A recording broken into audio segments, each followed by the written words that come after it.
Hello and welcome back to the Metropol Grid. My name is Andre and thanks so much for tuning in. So today this is the fifth data pack in the Flashpoint Cycle and it's called Martial Law. It came out about a week and a half ago and the Flashpoint Cycle has been really exciting. For those who don't know, the Flashpoint Cycle is the first cycle that's been designed by the new lead designer of Android Netrunner, who goes by the name of Damon Stone. Now, Damon Stone has been printing some absurdly powerful cards. These are cards that have the same power level of those from the core set, which have basically been the staple cards that everything's been kind of tuned around. And we're getting new cards of that level, which is kind of exciting in a lot of ways. The meta has been shifting kind of radically from month to month in terms of competitive play, even casual play. So it's always exciting to see what has been or what is going to be and has been coming out. So this is Martial Law. Has a whole bunch of Shaper cards in it and a lot of Wayland cards, which is particularly exciting for me. So without further ado, I guess let's jump in. Oh, actually, yeah, there is a bit of further ado. This is the second time I filmed this video. The first time I did it, just going through the 9 runner cards, this piece was like an hour long. It was, I think, even longer than an hour. So I'm doing it again, and I am gonna try and go a bit faster through everything. I'm worried I'm gonna maybe talk too fast as like a way to cut time, but I don't know how everyone watches these things, whether this is something that you actually want to sit down and watch or you just play as some sort of podcast on the side and listen to. If everyone's interested in hearing someone talk about for an hour, that still sounds crazy. But to talk about the new cards, just let me know in the comments because I think an hour might be too long, but I can do it. I really can. Let's start this. This is MKUltra, which is a killer. It's an Anarch killer. For 2 credits and 1 MU, you get this thing that you can install from your heap. This is the last program in the line of the conspiracy breakers, which seems to be Omar's signature breaker suite that's been coming out this entire cycle. So MKUltra is the name of a conspiracy, and actually it's like a real thing. Project MKUltra, just to give you a bit of a backstory, was a CIA mind control program that was taking place around the 50s, in which the government was using hallucinogenic drugs, mostly LSD, to use them to torture and to interrogate prisoners, which is like a really messed up thing to do. A lot of the testing was also like incredibly messed up. There was a lot of instances where the government was drugging civilians without any sort of consent, which seems to be a problem. Interestingly enough, a bunch of the experiments also and the research took place in Canada, specifically in Montreal, down the street at McGill University, the school that I attended. So that's like pretty great, guys. Good work. Great. So this is MKUltra, and it is a killer, which is the last one we were waiting for, and it has 1 strength and 1 simple paid ability, which is 3 credits plus 2 strength, break up to 2 sentry subroutines if able. So to give you an idea, a lot of Anarchs before today were using Mimic as their main breaker. Now, Mimic is very simple. It's one credit to break 1 subroutine, but it is limited at 3 strength. Now, if we look at MKUltra, it does 3 credits for 2 subroutines, which means as soon as you hit something with at least 3 subroutines, you are going to be paying no matter what 6 credits, which is a lot. MKUltra is cheaper to install than Mimic, and you do save a click if you install it from your heap, which is actually a pretty big deal. But how does it, like, is that comparable to Mimic? Is that something you want to swap your Mimics out for? This is a list of all the sentries in the game, and if you look at some of the more common ones, and you can kind of compare the numbers and see it's not that bad in a lot of cases. Architect, for instance, is only 3 credits to break as opposed to 2 with Mimic, which is fine. Cobra, again, 3 to 2. A lot of these tend to be 3 to 2. But if you look at like bigger things like Ichi-1, which is 3 credits with Mimic as long as you have a way to boost strength, that's actually like 6 to 9 credits with MKUltra, which is not ideal. The design space when it comes to sentries is generally low strength, lots of subroutines. So Mimic's fixed strength isn't so much of a problem, but MKUltra can be problematic. Now, the benefit with MKUltra is you never have to install it until you need it. And there's a lot of sentries in the game that maybe you can hit and they'll be fine. But say you do hit something like a Komainu and it's going to lose you the game, or you're going to hit an Architect and you don't want to fire. Pulling your MKUltra and being able to react to that is really, really good. The idea is that you don't have to like install the MKUltra to face check against Jinteki. Sorry, you can just throw one in the bin and go. That seems really, really, really strong. You can also support this heavily with Data Sucker, which makes this a lot more efficient of a breaker, so you don't have to spend so many credits boosting. That seems really good. One thing to go over really quickly, because I think a lot of people might be goofing this. Say for instance, we have a breaker or we have a piece of ice like Archer. Now, Archer's 6 strength, 4 subroutines. So if you look really quickly at MKUltra, you might think, okay, I got to boost this 3 times to get it at 7 strength, and I will have broken 6 sentry subroutines at that point. So it costs 9 to break. That's actually not how the math works. It's a bit more subtle than that. The thing with Netrunner is that if you want to break sentry subroutines, or if you want to break any subroutine on a piece of ice, you have to have matched the strength of the ice first. So you have to match the strength of the ice if you want to interact with a piece of ice. So to give you an idea, if you boost this once, which will boost it to 3 strength, you can't break 2 sentry subroutines.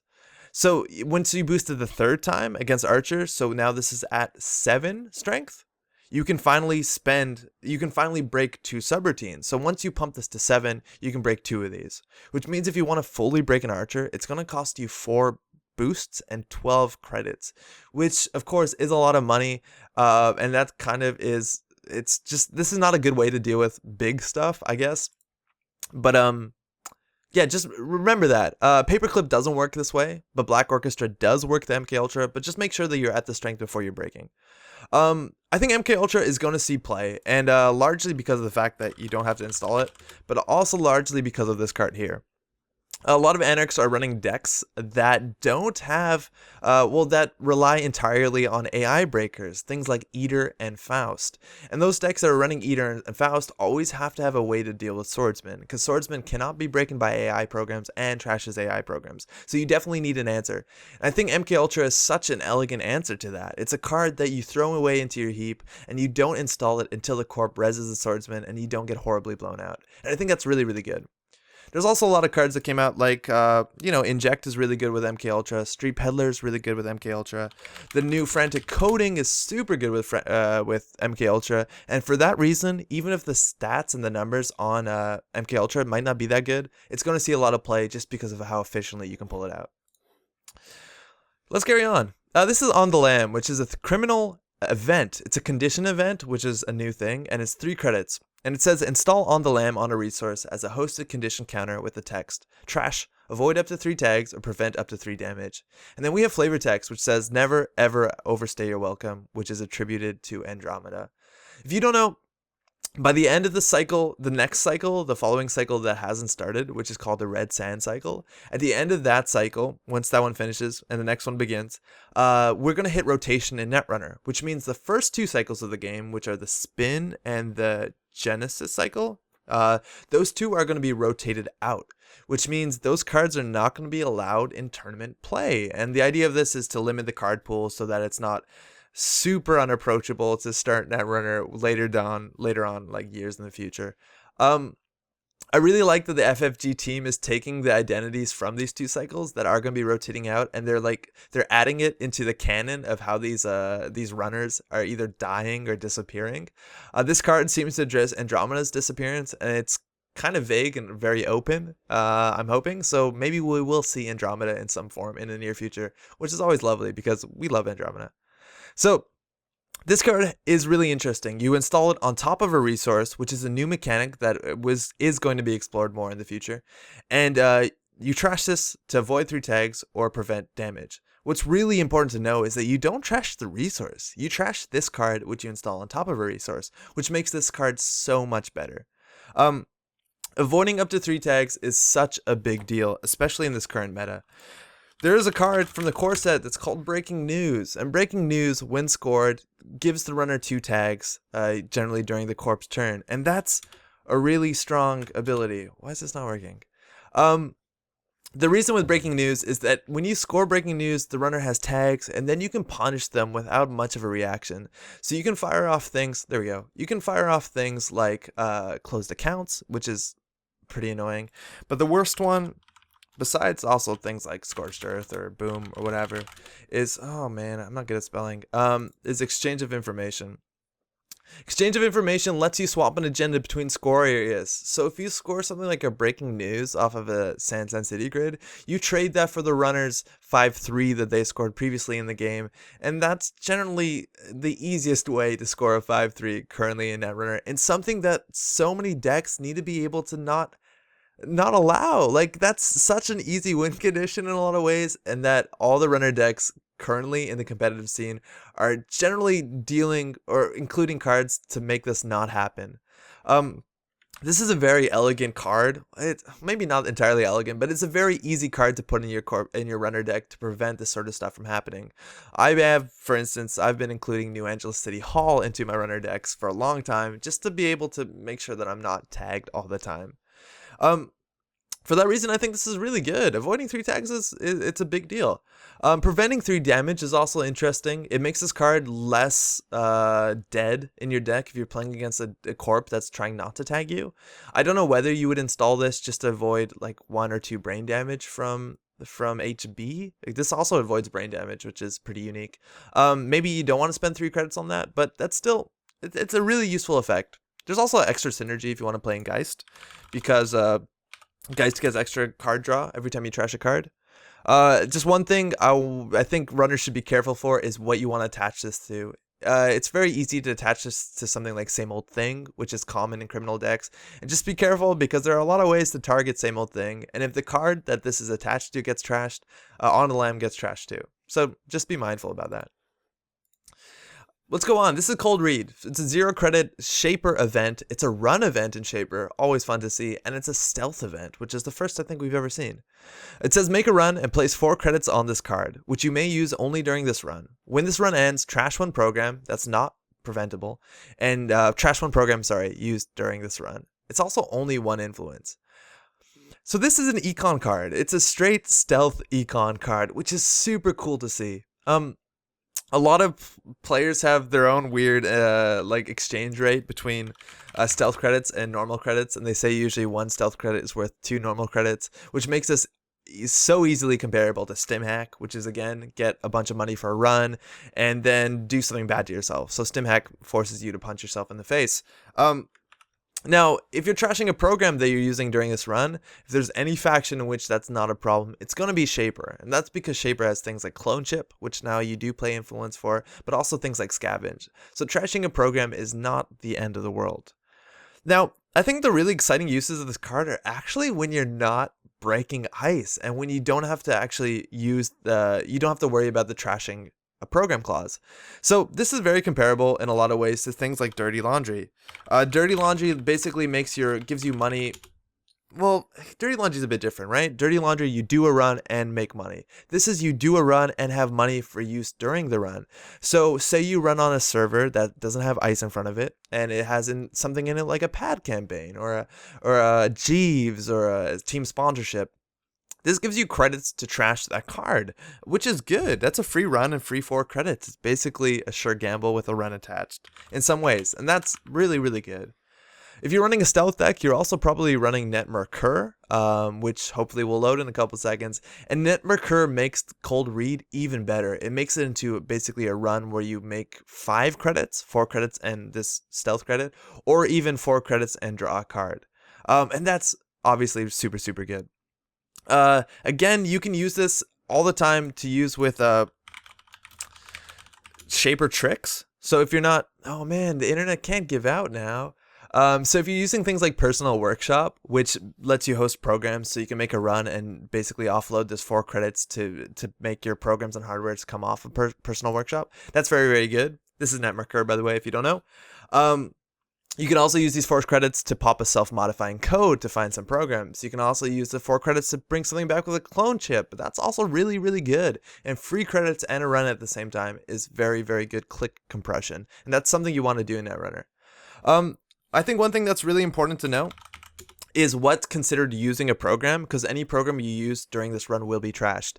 So the basic rules for Netrunner is if you have a program that has an ability on it that's going to fire without any interaction or consent on your part, that's not considered using a program. So let's look at Medium here. When you make a successful run on R&D, place 1 virus counter on Medium. That is not your choice, so that's not considered using Medium. Now, the second part of medium, which actually requires, in fact, your input, that is considered using medium. So if you want to use virus counters to access multiple cards from R&D, that's considered using a card. And if you used medium during a cold read turn, for instance, you'd have to trash it. Why that's important is there's a lot of cool cards that you can maybe use during a run, or technically what I'm trying to prove, not use during a run, and that work really well with cold reads. So things like Da Vinci are really good because getting the power counter on Da Vinci, it's not considered using Da Vinci, so it doesn't trash it, and that's really awesome. Another really good synergy if you want to build a real run-heavy economy deck with cold read is Patron. Patron's great. Make a run. You get 4 credits for the run. Pull out something with self-modifying code. Get a Da Vinci counter. Draw 2 cards. Seems good.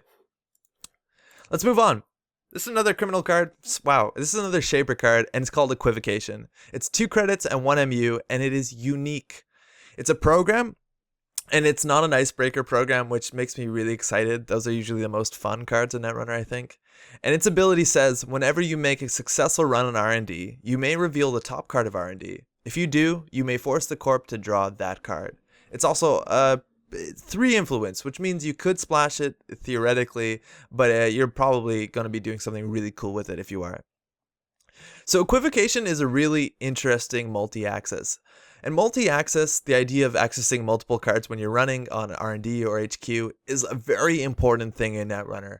I remember when I started learning Netrunner, I was taught the number 17, and 17 is the number of accesses you generally want to see, individual different accesses on like central servers that you need to make in a game of Netrunner to have about a 50% chance of winning the game. And that just comes down with the statistics of the agenda points and agenda densities and all that.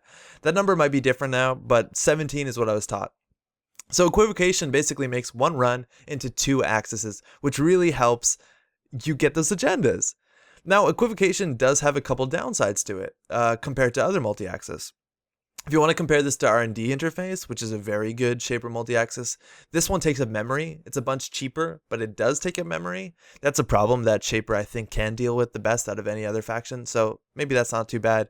But the second downside is that you're making the corp draw a card, and generally having the corp draw a card is not a good thing to do. There's a big reason why we don't see a lot of Laramie Fisk around, even though I think Laramie might be one of the most fun runners ever printed.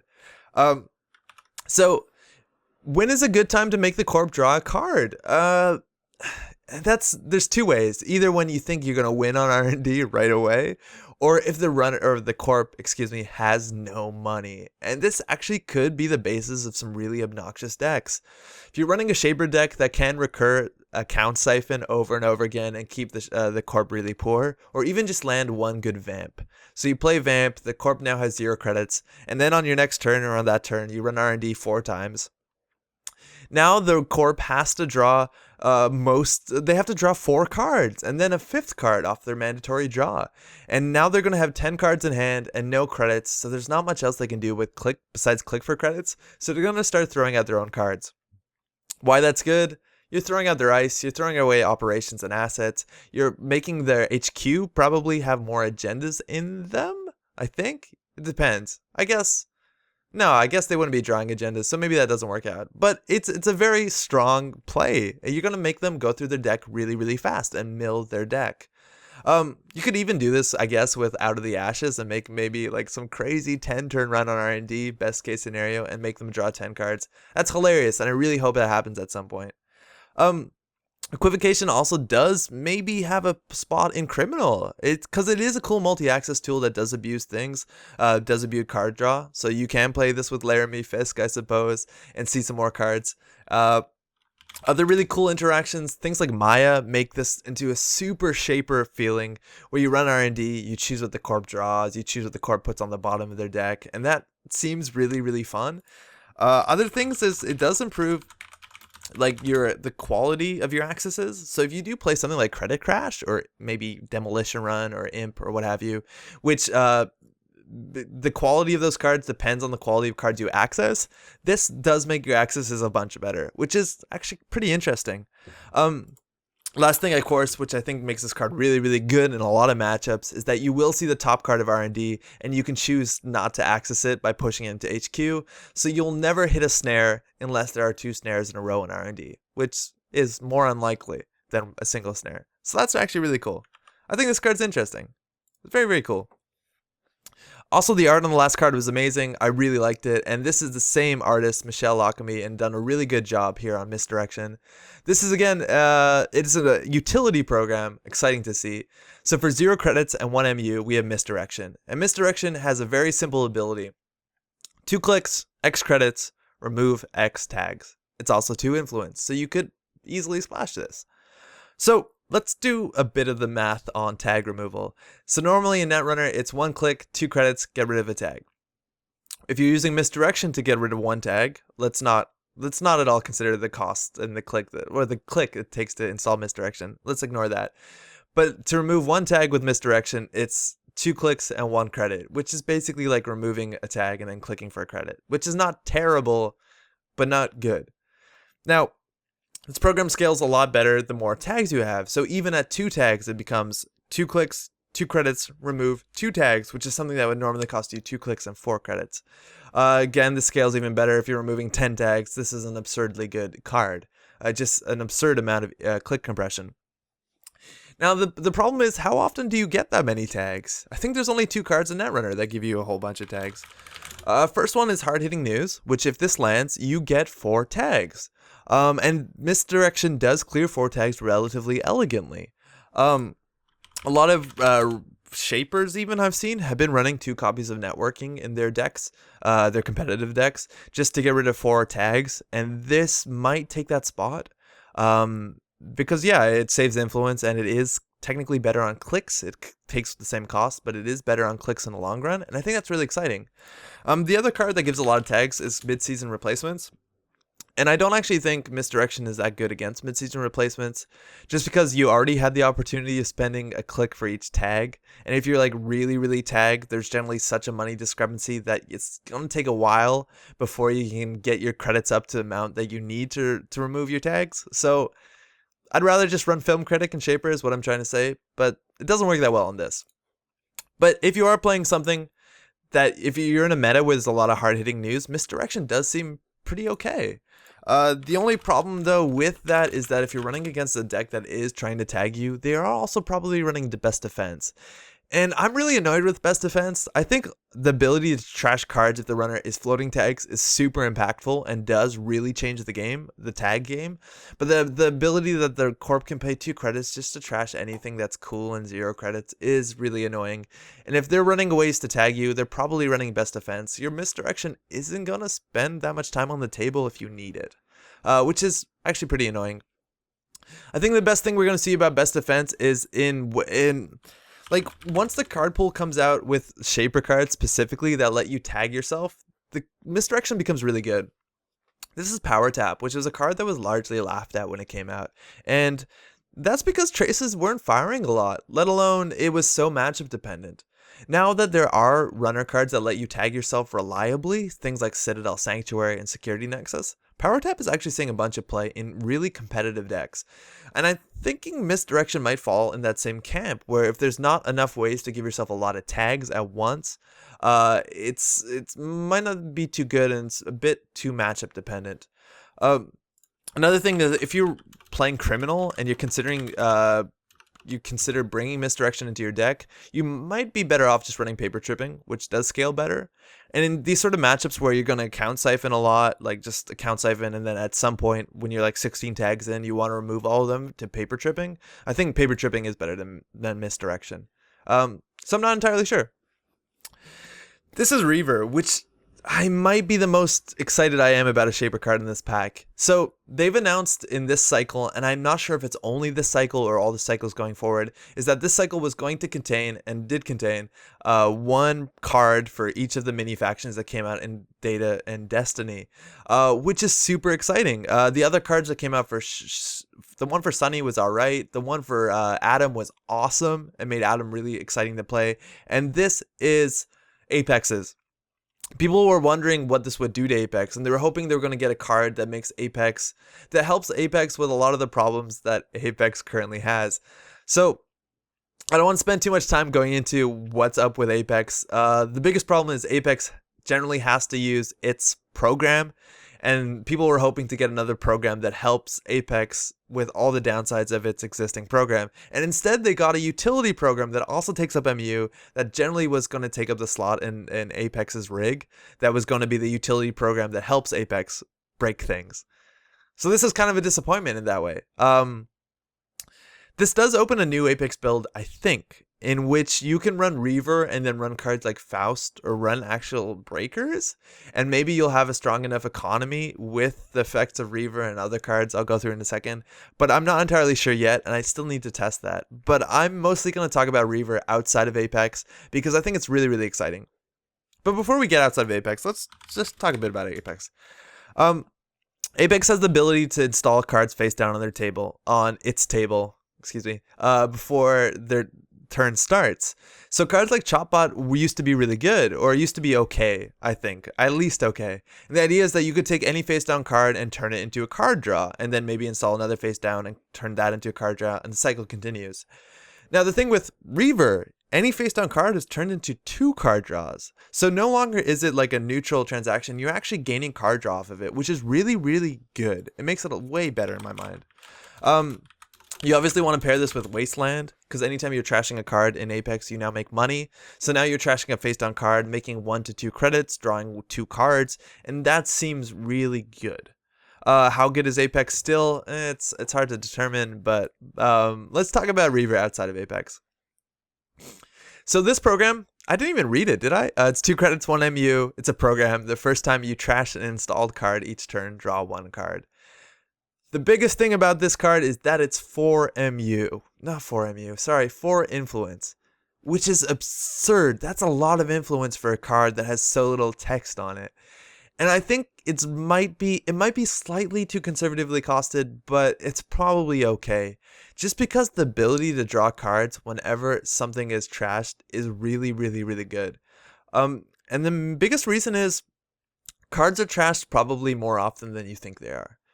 When I first looked at this, I thought about, okay, can you put this into a wizard deck or an a wizard deck is probably the best example. And the idea is you have Reaver out, so every time that you're trashing an asset or an upgrade, you're drawing a card, or first time a turn, I mean. Or first time a turn, you're parasiting a piece of ice, or you're using a fork, knife, or spoon to trash a piece of ice, you're drawing a card. And basically anytime you're doing a destructive Anarch stuff, you're drawing a card. And that is really good. I don't think Anarch has problems with drawing cards, because of things like Wildside or all the other options they have. So that is good, but it's probably not worth 4 influence. Now, this is hard to put in your deck if it's 4 influence, so you generally only want to put 1 in your deck. So the idea was, okay, let's play this in Shaper, and then we're able to pull it out with things like self-modifying code early in the game. And this brings you to all the Shaper tools that actually trash themselves. So if you have Reaver on the table, every time you use a self-modifying code, you're drawing a card. And that's really good. Every time you use your clone chip, you're drawing a card. That's absurdly good. If you're playing a deck that runs off Aesop's Pawn Shop, this card Reaver becomes really, really good. The idea that at the beginning of your turn, you can gain 3 credits and draw a card before you do anything, that's an absurdly good econ engine. You can even put that with like Wasteland if you want in Shaper and draw 4 credits and draw a card. Like that's nuts. That's really, really good. I think even if you don't want to even go that specialized, let's just look at these. Let's go just find all the runner resources let's find all the runner resources with the word trash on it, because I don't think I didn't realize this is what I'm trying to say, is that there's so many cards that are included in just about every deck that do in fact trash themselves. And I mean things like daily casts. When daily cast is done, it trashes itself, so you draw a card. Earthrise Hotel, very good card. When it trashes itself, draw a card. Liberated Account, that's a 3 of in a lot of decks. Draw a card when that's done. When New Angeles City Hall gets trashed, draw a card. Same Old Thing gets used, draw a card. Sacrificial Contract, not the great of example. Street Peddler, draw a card. Temujin Contract, draw a card. This is really good stuff. And runners, if you're not even interacting with the corp, runners are generally trashing a card a lot of the time at the beginning of their own turns. So for 4 influence, you can get this card that does take a MMU, but gives you an engine that draws cards. And drawing cards is one of the best things you can do in Netrunner. If you give me a card that says gain a credit at the beginning of your turn, or give me a card that says draw a card, I will always pick the draw card. no doubt, because drawing a card lets you draw your econ cards, and the cycle continues. Maybe 20 minutes before I started recording this, I saw this deck, which is made by someone named Said Zero, and Said Zero makes some really cool decks, and they do really well with them at tournaments. So this is a Kate deck that runs one Reaver and then runs an econ engine that has Aesop's Pawn Shop in it. And then just a lot of cards that trash themselves. So like you install a cache, gain 3 credits, trash it, gain 3 credits, and a card draw. Harbinger gets really interesting because you can Aesop Pawn Shop it twice. So it becomes a 0 install card that gives you 6 credits and 2 cards, which is pretty nuts. You can start cycling things like Lady. Once it's done, draw a card. You can move your Cyber Ciphers around with Scavenge, draw a card. Use your same old things, your daily cast. This is just seems like a lot of fun. And apparently at a competitive setting, this does really well. I'm super excited to try this deck. I'm actually bringing it out to a meetup tomorrow, and I'm going to try it out, and looking forward to that. This card's really cool. Like, really cool. It's hard to include. I don't see it outside of Shaper. If you want to put, you have to put 2 generally into Criminal or Anarch, and that just might be too much influence. But this is, I think, a lot better than people think. Let's move on. This is Interdiction. For 1 credit, you get a neutral current, and it is a current, so it has the basic current text about hanging around. And what the current does, it says the corp cannot res non-ice cards during the runner's turn. So at first, again, you might think that this card impacts things really strongly, things that have a beginning of turn clause on them. So things like Adonis campaign or Pad campaign that say at the beginning of the corp's turn, gain 3 credits or gain 1 credit. Because now the corp can't res it on the runner's turn, so they can't res it on their turn, and they basically waste that 1 turn of Adonis money. And if you actually look at the timing structure, and this doesn't seem intuitive at all, at the beginning of the turn, there is step 1.1, which lets the corp on their turn, res cards.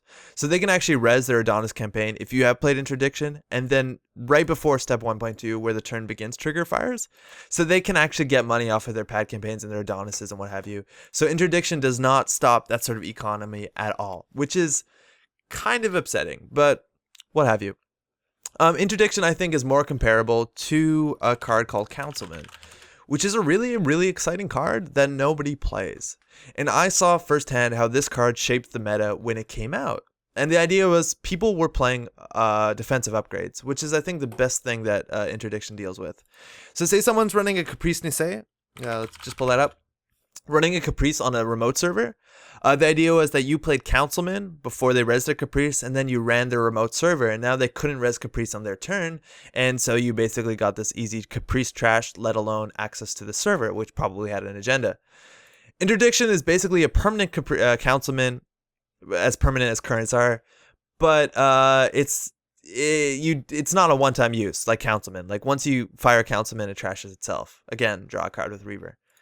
Now, how good is that? Like, when Councilman came out, people started playing differently. Is when they had things like a Caprice in their server, they respected Councilman, and they thought, okay, I want to be able to res this. So they resed it before they were ever going to use it, just so there were no surprises. And there's a chance that Interdiction's existence is going to change the way corps play again. Cards like Jackson Howard are being played entirely different just because of the existence of the card Rumor Mill. Just because people will pop their Jackson Howard before they need to, because they're worried a Rumor Mill will hit the table and they'll lose their Jackson Howard. And Interdiction might have the same effect where just its existence in the meta, even if people don't play it, might change how corps play the game. I'm not entirely convinced because I don't know how much play this card will get, but they might. Now, I think the coolest combo is if you play something like Councilman and Interdiction, the runner now has entire control over what the corp can and can't res. Because at any point in time, they have to res all their things on their turn, on the corp's turn, so the corp has to res their Caprice on the corp's turn, and so they'll res it on their own turn, and then you can Councilman it, and that gets you basically a free shot at a Caprice. Like there's just no other window to res it, because Interdiction's on the table. And that seems really good. You can also like pair that with Councilman. Not Councilman, of course. Political Operative. And if you have a Councilman or a Political Operative and you have an Interdiction, you again have this absurdly strong control over assets and upgrades that the corp could be playing. And that's actually pretty good. The fact that this is a neutral current is probably one of the best selling points, sadly enough, just because Shaper and Criminal don't have universally good currents, and being able to turn off corp currents is really, really, really powerful, and it's something you basically need in your deck if you want to play competitively. Currents do play a big part in the competitive scene. I still think a lot of the times I would, if I'm playing Anarch, I'd rather play Rumor Mill, just because Rumor Mill does a lot more, with a lot less, like, it's just easier to play. And if I'm playing any other sort of runner, I love playing Employee Strike, and I do pay the influence for it because I think it's worth it. So this generally was my one influence current, my neutral current du jour. Interdiction might take that spot in a pinch, but I'm not entirely sure. Last way I think Interdiction is really cool is that if you play this and then the Count Siphon, the corp cannot res assets to dodge the Count Siphon, which seems pretty mean, and I hope that happens a whole lot. Last runner card, let's do this. I don't know how time is going, I hope it's going well. This is Baba Yaga. For 5 credits, you get a neutral program. It takes 1 MU, and it is 2 influence, which is super important. It's also 0 strength, and it has no paid abilities on it. It only has this text, which says, you may host any number of non-AI icebreaker programs on Baba Yaga. Baba Yaga gains the paid abilities of all hosted icebreaker programs. This is absurd. To give a bit of a backstory, Baba Yaga is a character in Slavic folklore. She's this witch type creature that flies around on a mortar and pestle, which is why it's so it's such a big part of this art. Very, very interesting folklore figure. And here we have a breaker that basically builds this ridiculous super breaker out of all the other breakers you put in your deck, which is just awesome. It's such a cool design space, and I'm super excited to play this card. And I've done a bunch of testing. So I could easily make a whole video talking only about Baba Yaga and what you can do with it, which I don't know, maybe I will. If everyone's interested, let me know. But let's go through a bunch of the things you can strap on this. Okay, so good things to strap onto Baba Yaga. Let's start with Fairy. Fairy is 0 cost to install, which is very nice, and it has this paid ability right here, which is awesome. It says 0 credits, break sentry subroutines. So if you put a Fairy on a Baba Yaga, you have a program that can break sentry subroutines for nothing. Now, the limiting clause on Fairy, which says you have to trash Fairy after you use it, will not apply to Baba Yaga, because Baba Yaga does not gain that text. It only gains the paid abilities, let alone the self-referential text of Fairy. I don't know whether that applies. Not the point. Point is, it only gains the paid abilities, so you get this permanent 0 credit sentry breaking thing. Another really good program to tack onto your Yaga is Yago. Yag.0. Yag also has 0 credits, break code gain subroutine, which is really, really good. Now, this is really expensive because Yag on top of Baba Yaga is already 10 credits and 2 cards, and you get a program that's really good, but you see, this is kind of the problem with Baba Yaga, is that you're building something that's absurdly good, but it is clumsy and expensive. It might pay out. I don't know. It depends how much ice you have to break, right? Other things you can add that are really good. So that's Sentry, that's code great. In terms of barriers, there's not anything that's really that good. You do have Morningstar, but Morningstar is already 2 MU and 8 credits, so doesn't seem worth it. One thing about Baba Yaga is that it starts at 0 strength, which means you have to have, you want to attach programs to it that boost strength really elegantly and really efficiently. I think in Criminal, the best you can do is Breach. Breach says 2 credits for 4 strength, which is really good, and you also do not inherit this central server limitation. 2 credits for 4 strength is really good. If you want to go more Shaper, you have cards like Gordian Blade, which retains strength for the remainder of the run. That's really good because you have to boost your Baba Yaga once, and then you can just break through 3 ice for probably very little money. And then, I guess Shaper can also do Sharpshooter, which is 1 credit for 2 strength. That's a good ratio. I think last and most exciting for me is Switchblade. Excuse me. Switchblade does 1 stealth credit for 7 strength, which is a goofy amount of strength for 1 credit, if you ask me. If you put Switchblade onto your breaker, you can basically boost to 7 really easily, as long as you have stealth credits and you have this like absurdly efficient breaker that costs you like 5 clicks and 14 credits to install. But that's not the point. One thing to watch out for is if you want to run Baba Yaga in Criminal and you want to put Switchblade on it, and then you think, oh, I need stealth credits, so I'll run Silencer. Silencer has this clause, use this credit to pay for using killers, and the problem is Baba Yaga isn't a killer. So you can't actually use Silencer to boost your Baba Yaga if it has the Switchblade paid ability on it. So do be mindful about that. It is a bit upsetting. The most testing I've been doing with Baba Yaga is through Smoke, who has a stealth credit on her and a reduced deck size. And I was playing Baba Yaga with Switchblade Inti to break subroutines, barrier subroutines, and it's also cheap to install. And I was running Yogg and Fairy. And it was pretty clumsy actually to get out because you need to get the cards in the right order. You're generally SMCing everything, which makes the cost of every single piece a lot more expensive. And it wasn't as elegant as I wanted it to be. That being said, when I did get it up, I was running through 4 pieces of ice on R&D for about 1 credit. In fact, making money in a lot of ways because you have Net Mercur and then you have free credits from Smoke and you have Mirror, and it got really goofy, not really fast because it took a long time, but when it was up, it was really, really good.